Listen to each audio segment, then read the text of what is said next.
This is the NWI.com political roundtable for Friday, October 15th.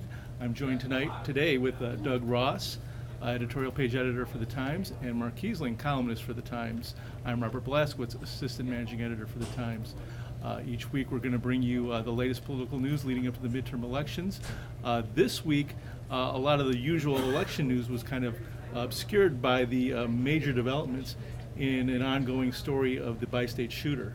The bistate shooter does contain a political angle. For those of our viewers that don't know, there was a Linwood police officer arrested in Will County and charged with a murder in Beecher, and then subsequently released. The political angle comes in the fact that the sheriff of Will County, Paul Caucus, is in a pretty heated battle right now with one of his deputies, Pete Piazza. Piazza has been reassigned from a command position down to a patrol position, and the two men who were once friends are now engaged in this political battle. The kind of interesting thing is that there's been some speculation that Will County authorities may have jumped the gun in order to reassure people that they are on the job and doing the job, so that when November 2nd, Election Day, rolls around, that they can vote with confidence for Paul Caucus. But unfortunately for him, they were forced to drop charges this week, and it looks like now the great arrest that was made was now premature, and that the shooter is still out there, and a Linwood police officer was falsely accused of having been involved in the murder. Will this make for a lot of fodder for Pete Piazza's campaign?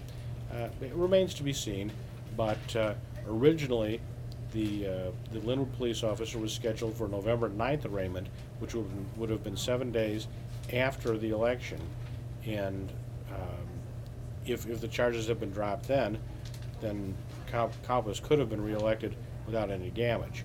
As it is now, with the charges being dropped so close to the November 2nd election, there is likely to be some type of fallout from this, especially since Caucus last time was up for election,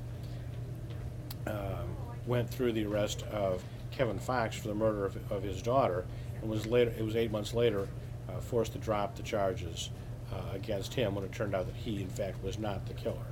So we have this somewhat disturbing pattern of people being arrested in high-profile crimes shortly before elections, and then being forced to be released when it turns out that they were not the person responsible. Well, the pressure's on Roy Dominguez, the Lake County Sheriff, to make sure this gets solved as well. Now, he's term limited, so at the end of the year he's walking out the door for the last time. Yeah, Dominguez doesn't have the pressure on that Caucus does. Dominguez is not running for re-election as sheriff, although there's no doubt that Dominguez has political aspirations, and he's probably thanking his lucky stars right now that he didn't make an arrest in Lake County that could have backfired on him and damaged future political aspirations. Right. But the fact is, here's an unsolved crime, and two actually. So when you think about it, this is really a bad position for Vernon Carter as well as Lake County prosecutor. I mean, because he is up for election, he wants to see this solved as well. He wants to see it solved, but Carter's job is only to prosecute. Right. It's not to do the arrest. The pressure is really on the sheriff's department and on their detective division to get somebody in custody. The prosecutor's office their role is limited to saying, yes, you have enough evidence, and yes, we will take this case forward. So were Dominguez up for re-election, there would be a lot of pressure on him. There's a lot of pressure on Caucus now. We've seen all the twists and turns in this case. There's an election race in Lake County that has had its share of twists and turns. That's the Lake County assessor's race. Can you talk about that, Doug? Sure. That's Carol Ann Seaton, the Democrat running against Republican Hank Adams. Everybody knows about Carol Ann Seaton because of the two licenses.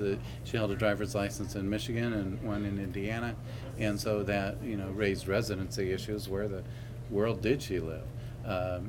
So there was that controversy. There was the controversy about whether Hank Adams should be on the ballot because, and he was challenged because Kim Kroll, the Republican chairman, appointed him to run, and Kim. That's because there was no Republican running in the primary. Right, exactly. So this was, filling the slate where there was a blank spot, and so there was a question about, did she have the authority to do that? Did the authority go with the office, Or the authority was the authority vested in John Curley, who passed away. Right. Right.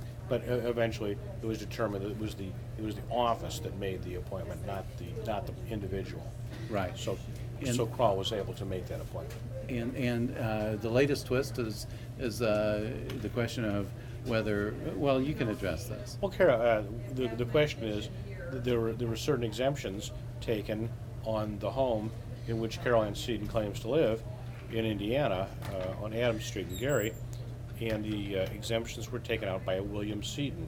And there are 3 different signatures on 3 different documents that appear to be been written by 3 different people. The question is now whether or not someone has been forging signatures in order to get exemptions, tax exemptions, and that could cause a lot of problems. Carol Ann, if that turns out to be true, she's going to have a hard time pleading ignorance because she has been a member of the Property Tax Assessment Board of Appeals and knows exactly what's going on when you apply for an exemption. So we could end up with a rare pickup for the Republicans of a Lake County countywide office. Probably since the 1920s, there has not been a Republican, and I think Kim Kroll selected wisely in selecting Hank Adams because he has been St. John Township assessor for quite a while, and is a very credible candidate. Mhm. Well, we'll have to wait till November 2nd to find out what happens in that race, but we will find out this Saturday who the next mayor of East Chicago will be. That's going to be an interesting one because you've got 6 candidates running, but only 36 voters. So the odds are pretty good if you're knocking on doors that you can narrow down your knocking and not get raw knuckles. Now explain the 36 voters though. For Well, the viewers. 36 voters is, of course, George Pabay was booted out of office as soon as he was convicted, misuse of public funds and whatnot. So because of that put the city controller, Charlie Pecure, into the become interim mayor. He didn't want the job long term. So what happens is the precinct committee people, these 36 Democratic. In East Chicago. Because George Pabay was a Democrat. Right. So they replace him with a Democrat, and so they've got these 6 people. Now, how this will work, who knows? They'll winnow the field perhaps if you don't get the majority on the first round of voting. It's just like voting for a pope, except the smoke doesn't go out. Except there's an arcane possibility that Tom McDermott is, who's the mayor of Hammond, And the Lake County party chairman. and the Lake County Democratic Party chairman, chairman, yeah. which is, not as Mayor Hammond, but as the Lake County Democratic Party chair. If they come to an impasse, if they split 18-18 on 2 candidates, and there's an impasse, he could end up being the one to actually choose the next mayor. of Chicago. And I see City Councilman Rich Medina, who's been a Pabay loyalist, and the kind of a reform candidate, an anti-Pabay, if you will, Anthony Copeland, as being probably the front runners. Agree, disagree? I would say so. Okay. Well, the caucus begins, I believe, at 9 a.m. on Saturday, and we are going to bring you live coverage of that caucus on NWI.com so that you can be the first to find out who the next mayor of East Chicago will be. It should be very interesting theatrics. Yes, so tune in for the best show in town. Tune in to us tomorrow. So we'll be back next week with another edition of the NWI.com Political Roundtable. Thank you to Doug and Mark, and Thank we'll you, see you Robert. next week.